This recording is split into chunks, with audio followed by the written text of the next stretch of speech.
What's up, guys? Welcome to a probably controversial episode. So, yeah, 800 f4. I shoot with one, even though they don't exist. It's that guy right there. That's my 500 millimeter f4 Mark II. And this question came up recently in one of my workshops that I was doing, but it's not the first time. I've talked about it in other videos. There have been many other people who asked me about it. And so we're going to talk about it again. What is crop mode? Why on earth would you want to use it? And when would you not want to use it? All of the things. So crop mode, if you don't know, is usually reserved for full frame cameras. If you have a full frame camera, some of them have high enough megapixels, or even if they don't, like the R6 had it and it was a 20 megapixel camera, but they have a crop mode that in Canon's case will simulate their APS-C sensor, which will crop in 1.6 times magnification to the full frame sensor. So when you crop in crop mode on your full frame camera, then obviously you're going to lose resolution. This right here is the biggest foundation for most people's issue with crop mode, is that they're stuck in this mindset of like having a serious obsession with megapixels. And that's fine. We all love megapixels. I love megapixels. I have an R5, it's 45 of them, and I love them all equally. However, I'm definitely not afraid to cut them out if I have to. All right, so let's go over the biggest pro. Whenever anyone asks me, why would I use crop mode? Why wouldn't I just crop it and post? The biggest pro is that if you know you're going to be cropping anyway, then there's that. But it will definitely help the autofocus. So the autofocus is getting pretty good with these mirrorless cameras, and we have the eye tracking, and the Canon has like bird settings and people settings and car settings, and all of this great subject detection thing, and it works pretty good. Like I'll never go back to a DSLR because I love where mirrorless is at, and I'm very thankful for the autofocus and what it has done for me. However, saying that, it's not perfect, It still messes up. It still jumps off on branches sometimes. It's still, especially with Canon, with like the waves and the water and stuff like that. If there's like a little duck floating around in the water or something, it struggles with a lot of this stuff. Tiny flappy birds, warblers, bush tits, all these like wrens, all these like super crazy tiny birds. They're hard to photograph, and they're often in environments that are equally as challenging for autofocus. So when you punch in, you're effectively making your subject larger in the frame, in the camera, and that is going to make it a little bit easier sometimes for your autofocus to work, or to work properly, I should say. Like in the case of finding the bird's eye or whatever, or not jumping off as much, if the subject is larger in the frame, you're going to have an easier time maintaining focus. So that right there is like the biggest thing for me, is if I know I'm going to crop anyway, then why not give myself a boost with the AF and go ahead and use crop mode. So I do. Okay, so let's talk about a downside of crop mode, or like when you wouldn't want to use it. For me, it's definitely birds in flight. 99% of all the birds in flight I shoot, I try not to be in crop mode. And if the bird's really far away and it's like a big bird and you like find yourself putting it in crop mode to get closer to it, at that point, I do the same thing, whether it's crop mode, whether it's teleconverter, whatever it is. I ask myself the question, like, what am I doing here? Why am I needing to put this in crop mode? What is the goal? What is the image going to be like? If I'm just trying to identify a bird, or just take an identifying shot, and just so I can have it for my records and say, oh yeah, that is a whatever bird. Or if I'm just trying to see it flying around because it's really far away and I'm like, oh, I can't tell if that's a red tail or a red-shouldered hawk or something. Stuff like that, crop mode, yeah, go ahead, put in there, zoom in. But if you're trying to get like good shots of birds in flight and stuff, I tend to stay away from crop mode, and I tend to try to shoot a little wider than I need and kind of figure out like where the bird's flying. The same goes for little flappy birds in the forest or whatever. If you're trying to get closer to birds without getting closer to them, without camo and blinds and all of that stuff, then you're going to be relying on your gear, the focal length, your sensor size, your megapixels, those kind of things. And let me just tell you that like little birds like this stuff. A lot of these shots were like with my 500 with the 1.4 teleconverter on and then still in crop mode. That's 1120 millimeters of focal length, and then I'm still cropping in post a little bit. So I mean, you're talking 1200 plus millimeters of focal length at your minimum focus distance for like this big prime is like 12 feet or something like that. You cannot fill the frame with a little bird even with that. So things like teleconverters and crop mode and all of that stuff, and you're still not filling the frame at minimum focus distance for a big prime, at least when the little birds are concerned. Before we finish this up, I just want to take a quick minute here to shout out today's sponsor, which is audio.com. Audio is definitely, I think, the most important thing, and being able to get the stuff that you need as a creator is also super important. So like the music that I use, the tracks that I pick out from here, the sound effects, all that kind of stuff, it's really amazing to be able to get high quality stuff. So we've got all our tracks laid out here. You can just click on something and you can play it and you can scrub through and kind of get your idea. They've got some cool stuff. Like they've got this link match AI where you can, like, if you like one of my videos, you can like grab it and see like, hey, what did he use in there, and then put that in there, and it'll try to find like similar things in its database to that. And I think that's pretty cool. And then another really super helpful thing for me as a creator is the elements bit, and this is really cool because basically they'll break it down into stems for all the different instruments or all the different pieces that are within this song or this piece of music. I think that's really cool. So I'm really stoked on the elements, being able to pull pieces out and just add, and then you combine that with like sound effects and stuff like that that they have on here. It can really boost the production of whatever you're trying to do. All right, so that's audio.com in a short glance. I've been really happy with it, and I think if you do video at all, something like this can be really beneficial to you. So you can check it out in the link down below. So massive thanks to the guys at audio.com. All right, let's jump back into it. Let me just transition into like some stigmas about crop mode, at least that for me personally, I'm willing to overlook, or just like it doesn't bother me. And again, that's the obsession with the megapixels. Like some people, probably fewer than you would actually think, just really need a ton of megapixels. I'm not one of those people. I've been a full-time professional photographer for like 12 years.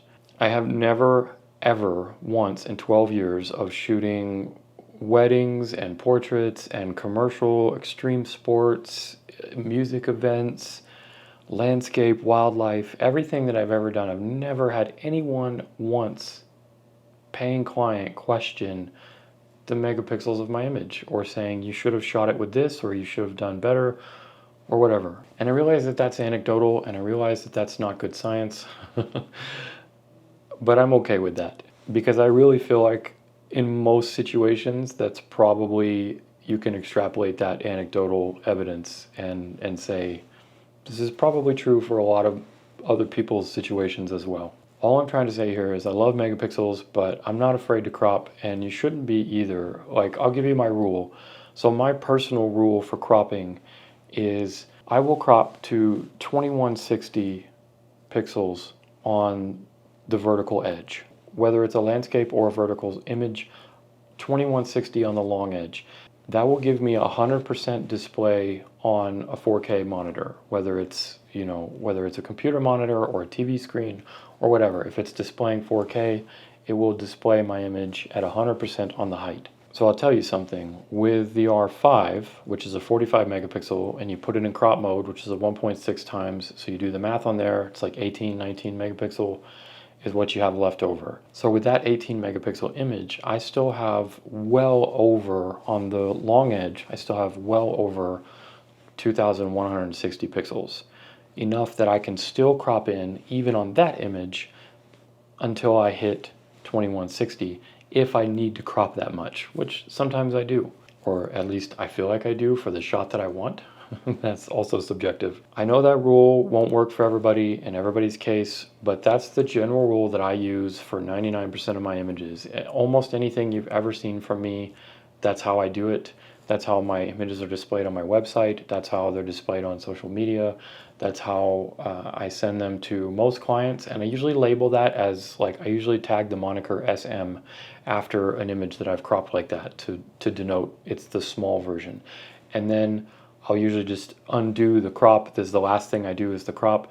I'll undo that and then save a full-size JPEG if it's bigger than that for any potential high-res needs. And then I know some people will say, well, what about, you know, gigapixel and upscaling and all of that stuff? That stuff works as long as you don't crop too hard. But if you're cropping too hard, if you have detail to work with, then it works. But if you're cropping in and you're losing that detail, I would never upscale an image that I've cropped like super heavy, you know, because that's just no bueno. So you have to like understand what you're going to do with that image and the limitations of things. You can't just, like, gigapixel is great and upscaling is amazing, but it's not a fix-all for cropping images. You crop an image too hard and it's going to hurt you. There's also a lot of times, like going back to in the field, where if I'm out somewhere dark, like I was in the redwoods recently and I had a birding trip there. So if you haven't seen that video, it's kind of cool. I really enjoyed making it, even though it doesn't seem to have done very well on the channel. But all the birds I got out there were all very tiny birds. And it's in the redwoods, it's super dark, and I didn't want to put my teleconverter on, and I knew that 500 just wasn't going to cut it for me. So I knew, like, right off the bat, I'm just going to be keeping this in crop mode. So that puts my effective focal length at 800 millimeters at an f4. So that's really cool, and crop mode really helped because I didn't want to lose the stop of light, would put my teleconverter on, and all the birds out there were super tiny. And I was lucky enough to be able to get close to some of them because I know the bird species and I know, you know, like the ground dwellers and stuff like these wrens. Getting this sequence of wren shots was like, I was very happy about it because this is a Pacific wren and I don't ever get to see those because they're not out here where I live. So that was super cool. And being in crop mode the whole time, and this is cropped in another 30% on top of that. And then I did my thing where I cropped in, and then as long as it's, you know, 2160, I'm not cropping in on this anymore. I still think it looks great. I will say that I also use some extra sharpening in post, like, and it doesn't matter what you use. I mean, the only thing that I don't have Topaz, I don't have DxO, but I do have Luminar, and I've had Luminar for like 5 years or something. So this isn't a plug, this isn't sponsored, but I use the Luminar, the AI sharpening that they have, as after I've already done all my edits and stuff, I take in a Luminar, I do my AI sharpening, and then I downsize the image if it still is above that 2160. I find that Luminar AI sharpening is just enough to really clean things up and make a nice difference in my overall image. So then one last thing, like going back to, a lot of people have commented over the years on my channel saying, well, crop mode is stupid because I would rather have all the megapixels and then just be able to crop where I want and move that composition around. And when you use crop mode in the camera, you're limiting your composition ability or, you know, options or whatever. And that's true. It is true. I'm not disputing that. However, that's one of those things where I don't really care about because I'm going to compose it more or less, you know, how I want, especially if I know that I'm going to be cropping anyways. Like I know that there's a bunch of stuff over here or over here in the image or whatever, and the bird is small. If I know I'm going to be cropping all that stuff out anyways, then yeah, I'm going to go for that crop mode, and I'm not going to worry about having that extra safety net of megapixels. But you know, all that to say is that having said that, I don't use crop mode all the time. I don't just leave my camera in crop mode, but I am highly cognizant of it. I'm always thinking about it. I'm always thinking about what situation is this going to benefit me and what situation is this going to hurt me in, and then case by case basis. But I will say that I do use it a lot more often than I used to. And that personally I've grown okay with that because I have been very happy with my images. I think a lot of the images that I've put out over the last couple of years have been to my personal liking. And that's all that should matter in the end. The high megapixel propaganda doesn't have to negatively affect your obsession for photography. You can still do good photography with low megapixels. You can still get really good results, results that might surprise you. So I would say if you're in the position of having a full frame and the option of doing crop mode, give it a try and see how you like it. Because, you know, people like me, randos, you know, professional photographers on the internet, whatever, they can all give you their opinions, but opinions just don't mean anything. You know, go out and try it, and then decide for yourself if you're happy with the images that you're getting. I'm definitely happy with mine. So hopefully that just gives you a little insight to like why I use crop mode and how it helps me, and when I do and don't use it. But if you have any experience with that that was like different than mine and it like ruined your life or made your life exponentially better or whatever, leave those in the comments below. I'm definitely curious to hear that kind of stuff. But I'm gonna wrap it up here because I've got some packing to do. I'm leaving tomorrow for Scotland, so this will be the last video that I've pre-recorded. This will come out while I'm in Scotland on my workshops. Shameless plug, if you want to take Scotland workshop with me, the May 2025 is now open for Scotland seabirds and seascapes. There's a few spots left. It's going to be amazing. Current me is probably having the time of his life right now. So if you want to join me on a workshop, check out the links below. If you made it this far, I really appreciate it. Your time means a lot. Hit that like button for me. It's the best thing you can do for the channel. Thanks for watching. I'll see you in the next one.